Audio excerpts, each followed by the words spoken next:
बिस्मिल्लाहिर्रहमानिर्रहीम। फैट्स यानी घी, तेल, मक्खन वगैरह हमारी सेहत के लिए बहुत ज़रूरी समझे जाते हैं।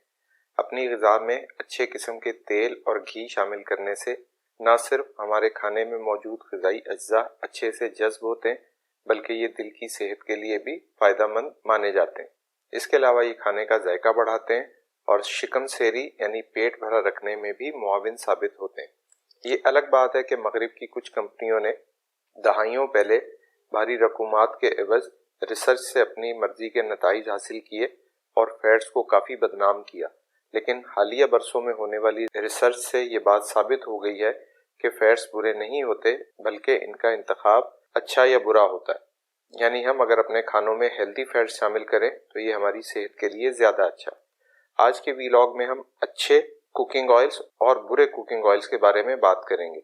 आप यकीनन ये बात जानते होंगे कि ये सारी रिसर्च आम तौर पर मगरबी ममालिक में होती है और ज़रूरी नहीं है कि वो तमाम ऑयल्स हमारे मुल्क में भी दस्तयाब हों, और बिलफर्ज अगर इनकी दस्तयाबी मुमकिन भी हो जाए तो वो काफ़ी महंगे होते हैं, जिनका बाकायदा इस्तेमाल एक आम आदमी के लिए मुमकिन नहीं होता। इसलिए मैं इस वीलॉग में सिर्फ इन ऑयल्स या फैट्स के बारे में ही बात करूँगा जो इंडिया और पाकिस्तान में आसानी से दस्तयाब हैं और इनकी कीमत भी एक आम आदमी की पहुँच में है। मुहक्किकीन ने जिस ऑयल को सेहत के लिए सबसे अच्छा करार दिया है वो ऑलिव ऑयल है, जिसमें बना हुआ खाना न सिर्फ दिल की बीमारियों से महफूज रखता है, बल्कि ये ब्लड प्रेशर जैसे कॉमन मर्ज से भी तहफ़्फ़ुज़ फराहम करता है। सन 2020 में किए गए एक मुताले से, जिसमें 9,23,000 बालिग़ अफ़राद को शामिल किया गया था, ये बात सामने आई कि जिन लोगों ने सिर्फ आधा खाने का चम्मच जैतून का तेल रोज़ाना इस्तेमाल किया था, उनमें दिल की बीमारियों की शरह 14% कम देखी गई। मार्केट में जैतून का तेल कई किस्मों का दस्तयाब है, लेकिन दो टाइप्स ज़्यादा आम है। एक कहलाता है पुमेस ऑलिव ऑयल और दूसरा एक्स्ट्रा वर्जिन ऑलिव ऑयल।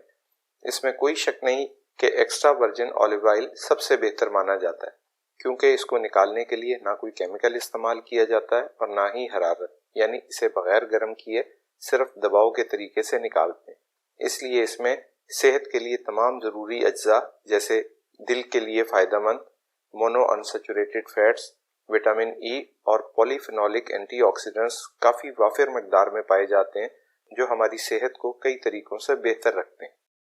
जबकि इस प्रोसेस के बाद जो तेल जैतून के बीजों में बच रहता है, उसे हरारत और केमिकल के ज़रिए निकाला जाता है, जिसे पोमास कहा जाता है, और ये आम तौर पर कुकिंग ऑयल के तौर पर इस्तेमाल किया जाता है, क्योंकि इसका स्मोक पॉइंट ज़्यादा होता है और इसकी शेल्फ लाइफ भी ज़्यादा होती है।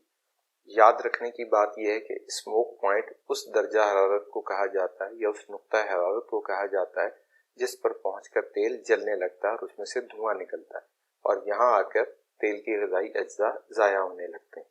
कोशिश करनी चाहिए कि अगर एक्स्ट्रा वर्जिन ऑलिव ऑयल इस्तेमाल कर रहे हैं तो इसे ज़्यादा देर तक ना पकाया जाए, या फिर इसे सैलड पर डालकर या खाना पक जाने के बाद ऊपर से डालकर खाया जाए, ताकि इसकी ग़िज़ाई अफादियत बरकरार रहे।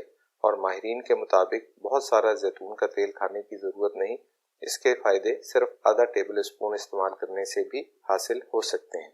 एक और ज़रूरी बात कि जब भी जैतून का तेल खरीदें, ख़ास तौर पर एक्स्ट्रा वर्जिन ऑलिव ऑयल, तो उसकी मैन्युफैक्चरिंग डेट ज़रूर चेक करें, और अगर उस पर 2 साल की एक्सपायरी लिखी हो तो उसे अहमियत ना दें, क्योंकि एक्स्ट्रा वर्जिन ऑलिव ऑयल की ज़्यादा से ज़्यादा एक्सपायरी 18 महीने की होती है, और वो भी ठंडे ममालिक में।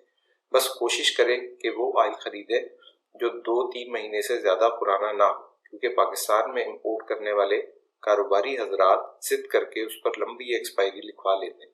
इसलिए आपने एक्सपायरी डेट की बजाय मैन्युफैक्चरिंग डेट पर तवज्जो रखनी है और किसी भी सूरत 3 महीने से ज़्यादा पुराना तेल नहीं खरीदना। दूसरा ऑयल जो जैतून के तेल के बाद माहिरीन तजवीज़ करते हैं वो है एवोकाडो ऑयल। पाकिस्तान में इसकी दस्तयाबी मुश्किल और कीमत बहुत ज़्यादा है, इसलिए मैं माहिरीन के तजवीज़ करदा तीसरे तेल यानी तिल के तेल के बारे में बात करूंगा, क्योंकि तिल हमारी लोकल फसल है और उसका तेल आसानी से दस्तयाब है। तिल का तेल डीप फ्राइंग के लिए तो मौजू नहीं होता, क्योंकि इसका स्मोक पॉइंट निस्बतन कम होता है, लेकिन सालन वगैरह तैयार करने के लिए अच्छा तेल समझा जाता है। तिल का तेल भी दिल की सेहत के लिए अच्छा समझे जाने वाले मोनो अनसैचुरेटेड फैटी एसिड्स पर मुश्तमिल होता है। इसके साथ साथ इसमें एंटीऑक्सीडेंट्स भी भरपूर मिकदार में पाए जाते हैं। یہ نہ صرف دل کی تکالیف سے بچاتا ہے بلکہ LDL یعنی خراب کولیسٹرول کو بھی کم کرتا ہے۔ یہ تیل بلڈ شوگر لیول کو بھی اعتدال پر رکھتا ہے۔ 2022 میں کیے گئے ایک مطالعے سے یہ بھی پتہ چلا ہے کہ تل کا تیل استعمال کرنے سے بلڈ پریشر اور بلڈ شوگر دونوں میں کمی دیکھی گئی۔ اس کے علاوہ ان شرکاء کے انفلیمیٹری مارکرز میں بھی کمی ہوئی۔ انفلیمیٹری مارکرز کچھ بلڈ ٹیسٹ کے ذریعے سے پتہ کیے جاتے ہیں جس کا مقصد جسم میں دائمی امراض کا پتہ چلانا ہوتا ہے۔ یہ تو ہو گئے وہ کوکنگ آئل ماہرین جن کے استعمال کی سفارش کرتے ہیں۔ اب کچھ بات کر لیتے ہیں ان پکانے کے تیلوں کے بارے میں جن کا استعمال یا تو بالکل نہیں کرنا چاہیے یا پھر کم سے کم کرنا چاہیے، جیسے کہ عام طور پر ملنے والے کوکنگ آئلز یا ہائیلی ریفائنڈ آئلز جیسے کینولا، سویابین اور کارن آئل وغیرہ، کیونکہ ان تیلوں کی اتنی زیادہ صفائی کی جاتی ہے کہ اس کے دوران تیل میں موجود تمام فائدہ مند غذائی اجزاء ضائع ہو جاتے ہیں اور نقصان دہ اجزاء کے تناسب میں اضافہ ہو جاتا ہے۔ دوسری وجہ یہ ہے کہ کچھ تیل جیسے کارن آئل اور سویابین آئل میں پولی انسیچوریٹڈ فیٹی ایسڈ زیادہ ہوتے ہیں، جو زیادہ درجہ حرارت پر پکنے کی وجہ سے ان میں آکسیڈیشن کا عمل تیز ہو جاتا ہے اور یہ ایسے کیمیکلز پیدا کرتے ہیں جو صحت کے لیے انتہائی نقصان دہ مانے جاتے ہیں، اور ایسے تیل زیادہ مقدار میں استعمال کرنے سے بلڈ پریشر اور بلڈ کولیسٹرول بڑھنے کے خطرے میں اضافہ ہو جاتا ہے۔ اس کے علاوہ ریفائنڈ آئلز میں اومیگا 6 فیٹی ایسڈ کی مقدار بھی زیادہ ہوتی ہے، اور بہت زیادہ اومیگا 6 فیٹی ایسڈ کا استعمال جسم میں انفلیمیشن کو بڑھاوا دیتا ہے، جو اگر کنٹرول نہ کیا جائے تو دل کی بیماریوں اور ذیابیطس یعنی شوگر کا سبب بنتا ہے۔ عام طور پر مستعمل کوکنگ آئلز کی ان تمام منفی باتوں کے باوجود یہ ضروری نہیں ہے کہ ان کا استعمال مکمل طور پر ترک کر دیا جائے، بلکہ انہیں بہت کم مقدار میں استعمال کریں، اور جو غذائی کمی ان آئلز کی وجہ سے پیدا ہو سکتی ہے اسے اچھے تیل جیسے زیتون یا پھر تل کے تیل سے پورا کر لیا جائے۔ ویڈیو اینڈ تک دیکھنے کا بہت شکریہ۔ ویڈیو اگر پسند آئی ہو تو اسے لائک اور شیئر کریں، اور اگر چینل کو ابھی تک سبسکرائب نہیں کیا تو پلیز وہ بھی کر لیں۔ اپنا اور اپنے ارد گرد کے لوگوں کا بہت خیال رکھیں۔ اللہ نگہبان۔